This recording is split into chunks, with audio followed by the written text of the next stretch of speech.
Welcome back to Schoolhouse Cracked. With me, as always, is Mr. Brett Derickson, who started off a brand new school year at the helm of a school, leading teachers, students, families, and his community. And here's my good friend, Dr. Marcus Motor-Chandler, whose dissertation is so amazing that the Library of Congress won't even recognize it. No, Professor Dr. Mark Motor-Chandler, my good friend and colleague, who brings me insight and joy as we look into what's going on in schools. We're not broken, folks, and don't pull your kids out of public school, but we're examining those places where we need to know as a community what we want to work on. I got to take a step back, though. There's no way you read my dissertation. I don't think anybody did, not even my parents. But again, as always, we're at Schoolhouse Cracked. Be sure to like us on Facebook, subscribe to our YouTube channel, download us on all your favorite podcast channels, and send us your thoughts and comments at schoolhousecracked@gmail.com. So, Brett, today's kind of something that I've been kind of griping about for you, with you over a beer or whatever for several months, dating back to I think like February, and it's just the kind of national trend we're seeing in kind of what I'm going to say liberally is militant school boards. Yeah. And just the nature of school boards in general, and a lot of turnover we're seeing in newly elected school board members, either hiring or ousting their superintendents, and the trickle effect that causes, in addition to some of the curricular decisions they're making, the financial decisions they're making, and just kind of how that impacts the run-of-the-mill family and kid attending a middle school or third-year teacher teaching literature in a high school. Yeah, excellent. I love how that you've already framed that. Like, how does this get down into the school level? But Marcus, just to like reiterate that, to make it simple, like school boards, maybe you don't even know. And if I am being condescending, I apologize to our audience. But I never thought of a school board until we had a school board crisis when I was a teacher. I didn't think about my school board when I was a student, and I did not even think about it until I was in my mid-20s as a locally elected, a fully democratic process. Mm-hmm. And now we're sitting in a culture in our society that is over-politicized, and it is getting into the schoolhouse. Yeah, and I was the same way. I think I was in my second or third year as an educator, and this is how naive I was to this process. I thought school board members were employees of the school district, and really what opened my eyes is a really dysfunctional school board that had open fighting on topics, resulting in them sending district-wide staff emails arguing their points in front of the staff. And all I knew at that time, I didn't know enough about school boards, even as an educator at that time, but I knew it was dysfunctional from what I was personally watching. Yeah, and me entering into that same school district probably 6 years after you, coming in after a very famous event of, I guess, forced employee turnover, if I'm going to like protect my own. I'm even dating myself by going back to my original school district. So I'm talking about the one that we joined together, and it was folks to just to be clear. I guess it's time for me to step out a little bit. That's my current school district, which I'm very proud of, and I'm actually very proud of the school board that I work in. And I say that with all earnestness, and you've heard me say that before. But I will say that my entrance into this school district was extremely political, and it was very controversial, and it was the dismissal of a whole range of one type of employee in order to get a single individual to move on. And I said to you, how does this happen? And that's kind of where you kind of helped me understand the local politics. And local politics that are unique to each school district. Like every school district across the country is a representation of its community, and its leadership is a representation of its community, sometimes for better or worse. But I remember when you asked me that question, and it's a quote I quote often, and I joke about this, but sometimes I truly mean it. Is a quote from Mark Twain. And the quote from Mark Twain is, "On the first day, God created idiots. That was for practice. On the second day, He created school boards." And there's wide-ranging opinions on what type of school board or how school board should function. One of the recent things we're seeing is policy governance. Yeah. And so there are school boards who will rubber stamp decisions made by the district because they're elected officials and they have to, and that's what allocates funds for the decision making. The only employee of a school board is the superintendent. Nobody's actually employed by the school board themselves. They're employed by the superintendent. So that's a weird, even though the school boards offer contracts, so this weird kind of snake eating itself scenario. It is, but it's also reflective of of the American structure of government in general. The division of the branches, the separation of powers. Like structurally, the school board system mimics what we value in representative democracy. Yeah, absolutely. And that's when things go a little bit sideways, we do have a national trend, and you called it militant school boards. But what we really do mean is that our local school board elections are twisting in the direction of national trends in regard to polarization of politics. And folks, like wherever you're at on that spectrum is not of interest to Marcus and I, but it is of interest to how your school runs, to how employees and satisfaction are, and from the adoption of textbooks and curriculum. Like these are important people, and they're often people who are just able to throw their hat in the ring. Well, and you hit the nail on the head, Brett, because this episode is really important to me. One, because of what we've been seeing both nationally and locally in our region over the last couple of months, and knowing that we're going into a new election cycle, and here in just a month and a half, 2 months, nationwide you'll be electing your new school board members if there's a vacancy, and more often than not, I see board members get elected because they run unopposed and they're given the position because nobody ran against them. Yes, we see it very often, and more often than not, they're not running based on actual school-based issues, but they're running on a mirror or a mimic of national political trends and wanting to, like, quote unquote, keep our kids safe from whatever national ideas going on. And what we're looking for, at least what I'm looking for, is people who want to know how their governance will affect kids. Right. And that for me, that's where the politics ends and the job begins. Is I'm not interested in your macroeconomic ideas or your values on these different issues. How are we gonna educate kids? How are we gonna feed kids? How are we gonna get them to and from school safely? And how are we gonna keep them safe? Yeah. And those are typically not platforms that most school board members run on. Yes. Yeah. The logistics. Honestly, I would like to know if my school board member can help me with the logistics of busing on a limited budget when we have no bus drivers applying for jobs. Yeah, right. That's the big concern right now. I'll tell you, and I'm going to hammer on this, is one of the big things we saw a lot of school board members or school board member candidates run on in contested elections was critical race theory. Yeah. And folks, regardless of what your theory on critical race or thoughts on critical race theory are, I will tell you that working at the graduate level of a university, we're barely scratching on that at the master's level, really getting into it deep at the doctoral level. It's not happening in second grade. What's happening in second grade is social emotional learning curriculum, anti-bullying needs. Is your kid safe when they go down the playground? Yeah, or are they going to get tetanus? And some things that necessitate allocation of money and school board approval. Yeah, and my laughter is not at that our school issues are minor. It doesn't matter if we have a balanced meal at our school. If the kid's falling off the playground every single day and you have a twisted ankle or a broken finger every single day, that's a capital improvement fund allocation. It means the school board has to say, yes, spend that amount of money on this thing to fix it. Right. Yeah. And when it comes to curriculum, folks, just so you guys know, we have to buy what's called guaranteed and viable curriculum. Yeah. So it actually, there are definitely some deviations in what is taught and how it's taught and what is emphasized, so on and so forth.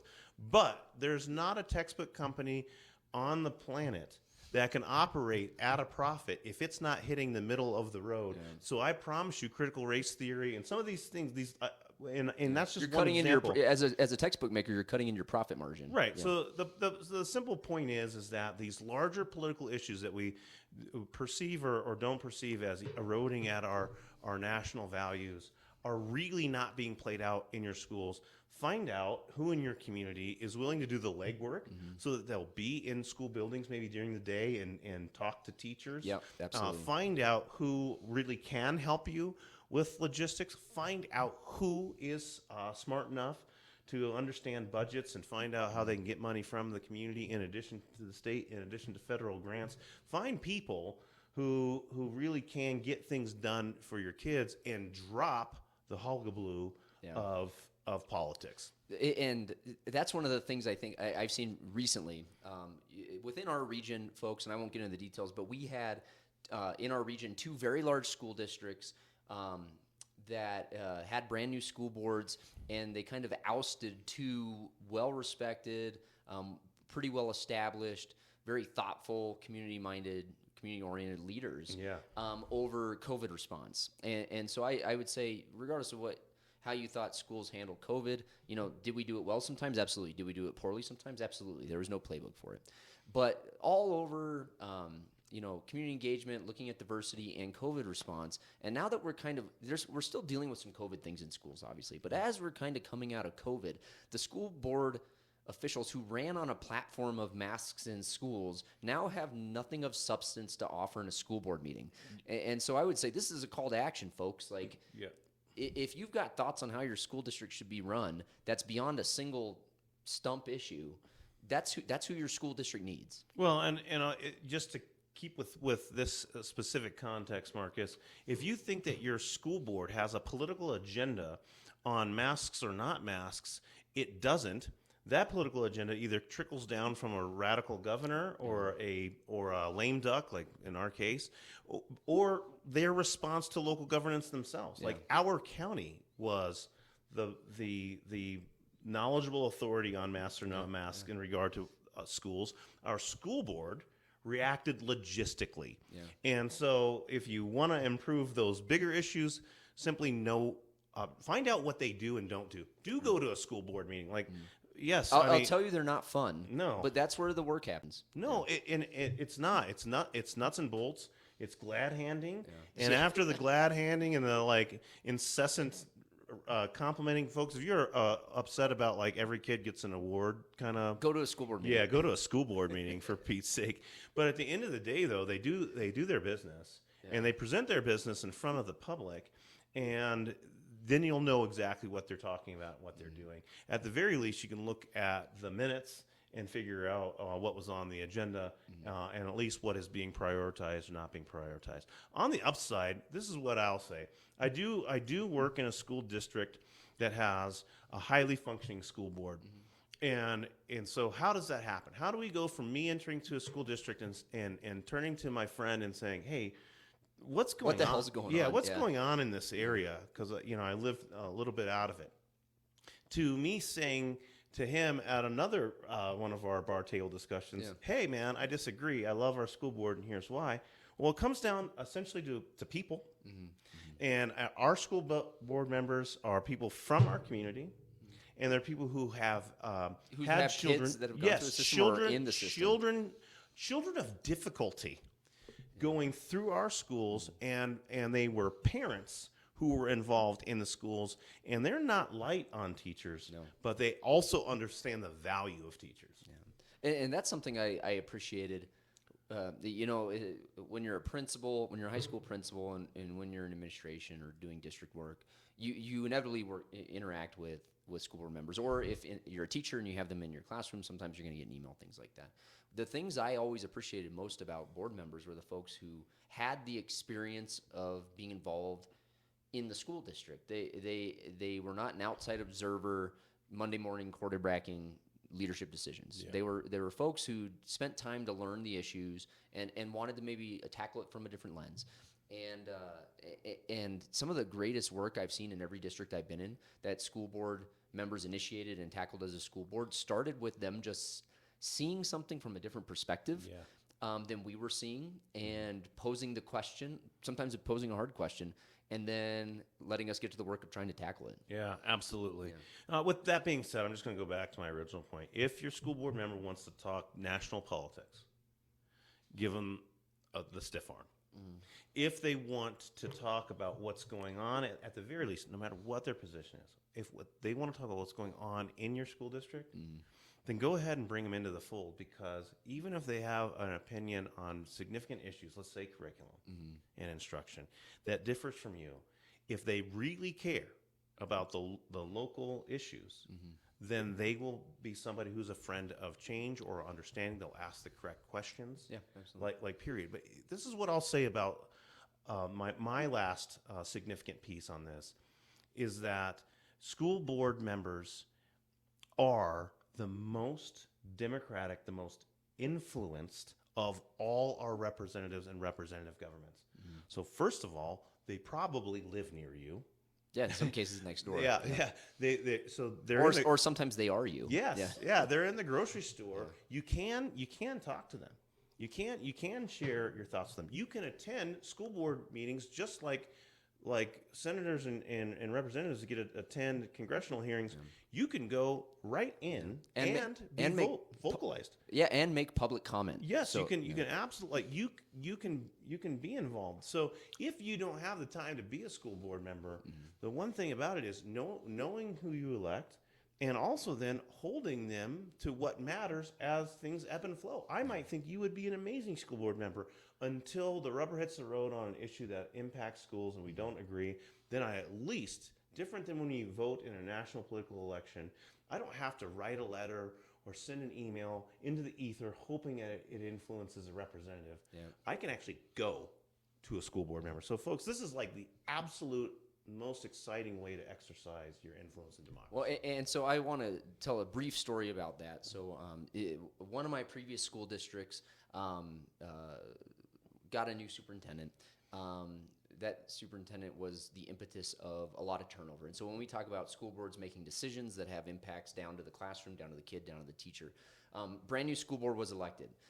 School board run by somebody, or a school board president who was just recently elected and what we all knew was going to become the next board president because she was running unopposed, brought in essentially somebody she knew personally from previous work and was not the top candidate of any of the committees. I can't get into the details of that, but was not the top candidate in any of the committees. Ultimately, the brand new board president was able to push through that candidate, ultimately becoming the superintendent. Fast forward, tons of turnover in the school district.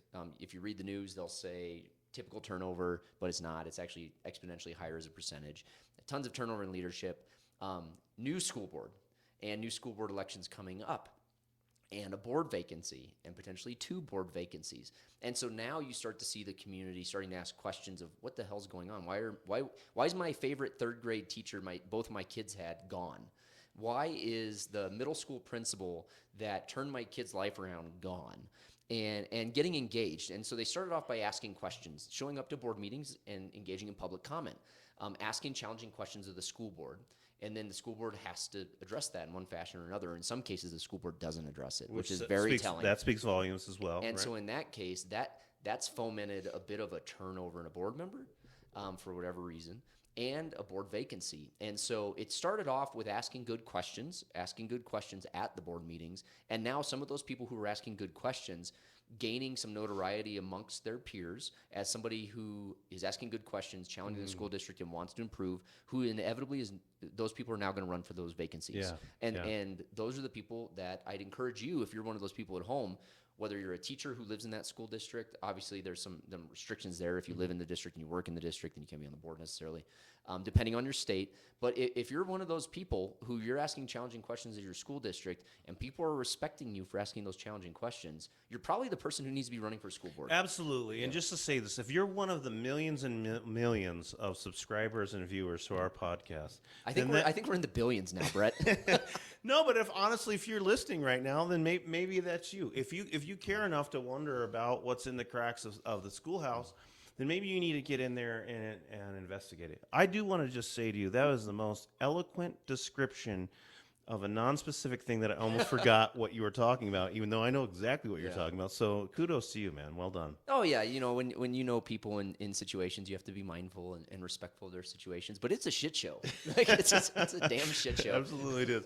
But, I guess if you don't mind me closing that piece out, Dr. Motor Chandler, the point is you got to be involved in one way or another. Everybody has an opinion on their school. At this point in time, my call to action is don't be an armchair quarterback. Do something. Either get involved in your PTO or your school accountability committee, or go to events, sporting events, science fairs, things where kids in your community are at, just to see them and to understand what cool things are really going on in schools. If you don't have your own kids there, be a knowledgeable voter of your school board. Go to a school board meeting. It all depends on what your range of time and effort and energy is, but that's what representative democracy is, folks.